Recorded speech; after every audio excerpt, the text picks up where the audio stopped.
sadece bir semt değil, tarihin akışını değiştiren bir fethin mekanı, İstanbul'un yeniden inşa edilen kimliğinin de sembolüdür.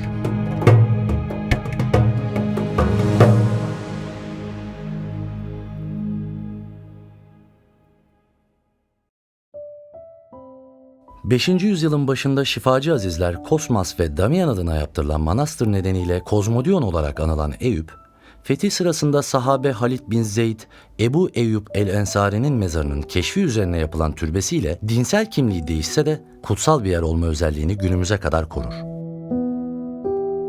Fetih sonrası gelişiminde Osmanlı şehircilik ve mimarlık tarihinin özelliklerini taşıyan Eyüp, yaklaşık 1221 anıt eser ve birçok sivil mimarlık örneğiyle İstanbul'un somut ve somut olmayan eserler açısından en zengin ilçelerinden biridir.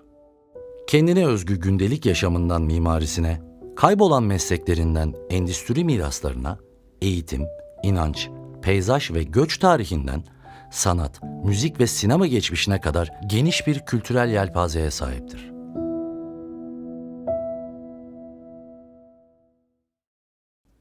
Gündelik hayatın keyifli seyrine tinsel karakteriyle farklı bir kimlik kazandıran, bu ilçede doğan, yaşayan ve bu semte kıymet veren bizler, Eyüp'ün sahip olduğu tarihsel, kültürel, doğal ve beşeri değerlerini eşsiz kimliğiyle geleceğe taşımak amacıyla bir araya geldik.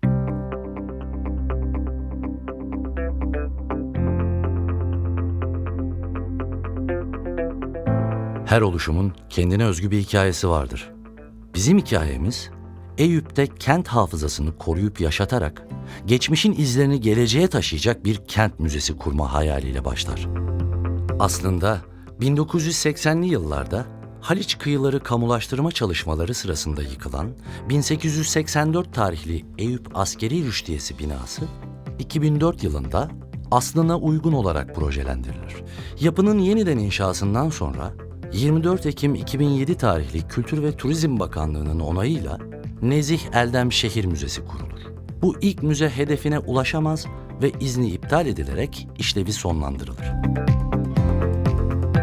Bu gelişmenin ardından Eyüp'e gönül vermiş araştırmacı yazar Şener Türkmenoğlu, 2004 yılında başladığı Eyüp'e dair arşiv ve materyal biriktirme çalışmalarını hızlandırır. 2014 yılında Türkmenoğlu'nun Eyüp'e bir kent müzesi kazandırmak amacıyla kurumsal bir yapıda başlattığı özverili çalışmalar sonucunda oluşan koleksiyonun nihai hedefine ulaşması amacıyla 2018 yılında Eyüp Kent Müzesi platformu kurulur. Böylece derneğimizin kurumsallaşma hikayesinin de ilk adımı atılmış olur. Platform, tarihi dokusu, sivil mimarisi, zengin gündelik yaşamı ve kendine özgü pek çok değeriyle adeta açık hava müzesini andıran ilçemizde bir kent müzesi oluşturma düşüncesiyle çalışmalara başlar. Eyüp Kent Müzesi'nin vizyonunu, yapısını ve hedeflerini belirlemek için müzecilik konusunda uzman Profesör Doktor Metin Sözen, müzeolog Suay Aksoy ve Deniz Koç Çeliker gibi isimlerle toplantılar gerçekleştirir. 2022 yılında platform, Eyüp'ün tarihini, kültürünü, değerlerini yaşatmak ve gelecek nesillere aktarmak amacıyla Eyüp Kent Müzesi misyonunu genişletmeye karar verir. Bu amaç doğrultusunda Eyüplü akademisyenler Profesör Doktor Emel Geçkinli ve Profesör Doktor Nuray Özaslan öncülüğünde kurumsallaşma çalışmalarını başlatır. Çalışmalar 2024 yılında hızlanarak ivme kazanır ve 2 Mayıs 2024 tarihinde mimarlıktan fen ve doğa bilimlerine, mühendislikten sanat tarihine geniş bir yelpazede farklı disiplinlerden gelen değerli akademisyen ve uzman 30 kurucumuz, gün geçtikçe yok olma tehlikesiyle karşı karşıya kalan Eyüp'ümüzün kültürel mirasına sahip çıkma misyonuyla Eyüp Kültürel Mirası Koruma ve Tanıtma Derneği çatısı altında bir araya gelir.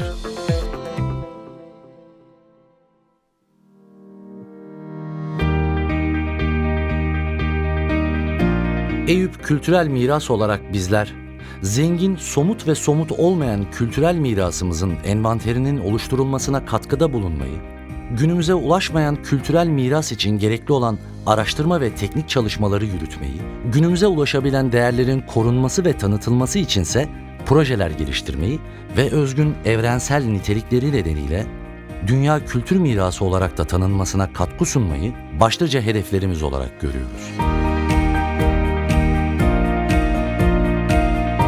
Bu hedefler doğrultusundaki önceliklerimizden ilki, kuruluş hikayemizin özünde yer alan Eyüp Kent Müzemizi hayata geçirecek gerekli çalışmaları yapmak olacaktır. Aynı hedefle Eyüp'ün tarihinde önemli izler bırakmış, ancak zamanla kaybolmaya yüz tutmuş, sosyal ve ticari fonksiyonlu mekanlara yeniden hayat verecek yerinde müzeler oluşturulmaya da katkı sağlayacağız. Eyüp'ün hafızasını kayıt altına alarak oluşturacağımız kent belleğiyle Eyüp'ün göçler tarihini, Kurtuluş Savaşı ve işgal günlerindeki önemini, sosyal ve kültürel yaşamını, spor tarihini, eski Eyüp kültürünü ve yaşanmış hikayelerini yeni nesillere aktaracak kaynak veri tabanı ve Eyüplüler rehberi oluşturmayı planlıyoruz. Somut olmayan kültürel mirasımızdan tescilli Eyüp oyuncakları ve Eyüp halkasını örnek alarak Eyüp çömlekçiliği, Eyüp'teki gündelik yaşamı, imaret geleneği, ziyaret geleneği, kahveleri, kaymağı, kebabı ve turşusuyla yeme içme kültürü gibi unsurların kayıt altına alınması için çalışacağız. Eyüp'te yapılmış olan yüzey kazısı ya da arkeolojik araştırma kapsamındaki çalışmalara ve yeni yapılacak projelere destek sağlayacağız. Eyüp'te Osmanlı döneminden itibaren kurulan Feshane, Dikimevi, Gıslevet, Bahariye Mensucat ve Altın Yıldız gibi birçok sanayi kuruluşunun ve ayrıca sendikacılık geçmişinin araştırılması konusunda destek sağlayacağız. Eyüp'ün özgün değerlerinden olan su kültürünü, Kırkçeşme suları ve kent içi su yapılarını, kıyılarını, iskelelerini inceleyen projeler geliştireceğiz. Eyüp'ün kent ve mimarlık tarihini, kaybolan anıtsal ve sivil yapılarını inceleyen projeler ve araştırmalar planlayacağız. Eyüp'te yer alan camiler, mescitler, tekkeler, Mevlevihane ve kiliselerle mezarlıklar gibi inanç kültürünün yapıları ve temsilcileriyle ilgili araştırmalara destek sağlayacağız. Eyüp'te sanat ve kültür hayatında çok önemli yeri olan müzik, tiyatro, sinema, resim gibi alanlara dair araştırmalar yapılması için projeler geliştireceğiz. Eyüp'ün iz bırakan kurumları, sanatçıları, akademisyenleri, devlet adamları, askerleri ve birçok alandaki önemli şahsiyetleri hakkında araştırmalar yaparak beşeri unsurların tanıtılmasına katkılar sunacağız. Eyüp'ün doğal özelliklerini, bostanlarını, mesire yerlerini, bentlerini, barajlarını, ormanlarını, tatlı su kaynaklarını, deniz ve kumsalını ele alan çalışmalara destek olacağız.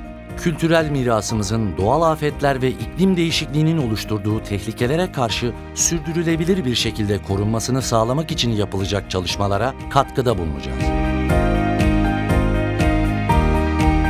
Bu projeler kapsamında araştırmalar, eğitimler, yayınlar, konferanslar, çalıştaylar, geziler ve tanıtım faaliyetleri düzenleyerek somut ve somut olmayan kültürel mirasımızın korunmasına ve tanıtımına destek vereceğiz. Farkındalık yaratacak bu tür etkinliklerle bölge halkının kültürel ve sosyoekonomik gelişimine de katkıda bulunmayı amaçlıyoruz.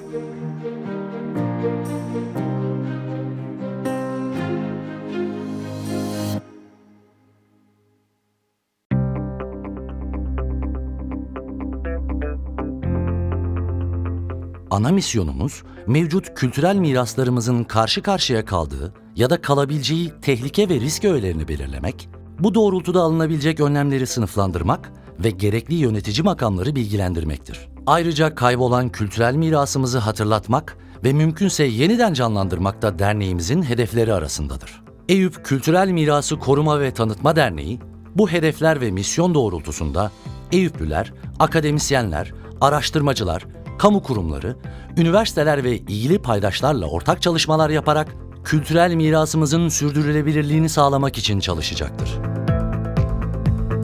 Gelin, kültürel mirasımızın ışığında geleceği hep birlikte inşa edelim.